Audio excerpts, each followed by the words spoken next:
लोग कहते हैं कि सुबह का समय पढ़ने के लिए सबसे अच्छा होता है, पर हकीकत तो ये है कि हर वक्त सुबह हो या शाम अगर मन में लगन हो तो कभी भी पढ़ा जा सकता है। जो आदमी मन के साथ जीता है वो कमजोर होता है और जो संकल्प के साथ जीता है वह बलवान होता है। ये मन आवारा होता है। पढ़ने बैठोगे तो टेबल पर रखी हुई 10 चीजों की तरफ मन आपका ध्यान भटकाएगा। मोबाइल कभी खुद नहीं कहता कि मुझे चलाओ, आपका मन कहता है कि मोबाइल चलाओ। इसीलिए अगर अपने आवारा मन को कंट्रोल करना है तो मेरी इस बात को ध्यान से सुनिएगा, आपके बड़े काम आएगी। छोटे छोटे संकल्प लेना सीखो। सोचो कि आज मैं 1 घंटे मोबाइल को हाथ नहीं लगाऊंगा। जब पढ़ने बैठो तो एक छोटा सा संकल्प लो कि 15 मिनट तक अपनी नजर किताब से नहीं हटाऊंगा, चाहे कुछ हो जाए। धीरे धीरे ऐसे कामों की प्रैक्टिस करो। जब आप इन छोटे छोटे संकल्पों को पूरा कर पाओगे तब आपका आत्मविश्वास बढ़ेगा। आपको यकीन हो जाएगा कि जब मैं ये काम कर सकता हूँ तो मैं दुनिया का कोई भी काम कर सकता हूँ। और आपकी ये सोच आपके मन की आवारागर्दी को खत्म कर देगी। कब तक उन चीजों को अपनी जिंदगी से हटाते रहोगे जो आपका ध्यान भटकाती हैं? बेहतर तो ये है कि अपने मन को इतना मजबूत बनाओ कि कोई चीज तुम्हारा ध्यान भटका ही ना पाए।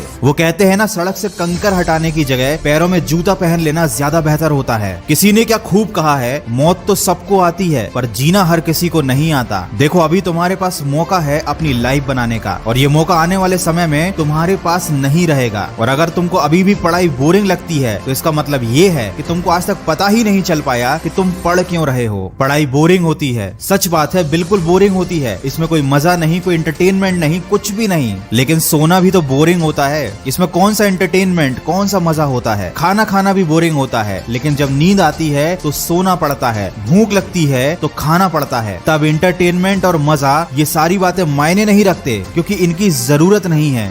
जरूरत है तो सोने की, जरूरत है तो खाने की। ठीक वैसे ही पढ़ाई जरूरी है। मायने नहीं रखता ये बोरिंग है या मजेदार है, ये जरूरी है। क्योंकि अगर तुमने अभी अपना भविष्य बना लिया तो शायद तुम आगे अपने मन के काम कर पाओगे। लेकिन अगर मजे के चक्कर में, बोरियत के चक्कर में अभी तुमने कुछ नहीं किया तो जिंदगी भर तुम्हें वो काम करने पड़ेंगे जो तुम्हारे मन के नहीं होंगे। किसी ऐसे आदमी के नीचे काम करना पड़ेगा जिसे तुम पसंद नहीं करते हो। उसकी डांट खानी पड़ेगी, शायद उसका नौकर भी बनना पड़े। तब कैसा लगेगा जरा सोचो। कैसा लगेगा जब तुम्हारे आत्मसम्मान को कोई अपने जूतों से रोन देगा? कैसा लगेगा जब तुम्हारे बच्चे के पास खेलने के लिए अच्छे खिलौने नहीं होंगे? कैसा लगेगा जब लोग तुम्हें और तुम्हारे परिवार को इज्जत नहीं देंगे? तो दोस्त, या तो भविष्य में 2 कौड़ी की जिंदगी जी लेना या सोच समझकर अपनी जिंदगी का अभी सही फैसला कर लेना। हो सकता है ये सारी बातें आपको बुरी लग जाएं, लेकिन मीठी बातें करना मेरा काम नहीं। अगर मेरी कड़वी बात से आपकी जिंदगी सही रास्ते पर आ जाती है तो इससे अच्छी कोई बात नहीं होगी। वक्त है, समझ जाओ, नहीं तो आने वाला वक्त समझा ही देगा। बहुत से लोग कमेंट करते हैं कि उनकी जिंदगी में ऐसा बुरा समय आया था जिसे वो आज तक भुला नहीं पा रहे हैं। वो दुख उनके मन से जा ही नहीं रहा है। इस पर मैं एक छोटी सी कहानी लेकर आया हूँ जो आप लोगों को जरूर सुननी चाहिए। मुझे लगता है कि ये कहानी सुनने के बाद शायद आपको उस समस्या से छुटकारा मिल जाए।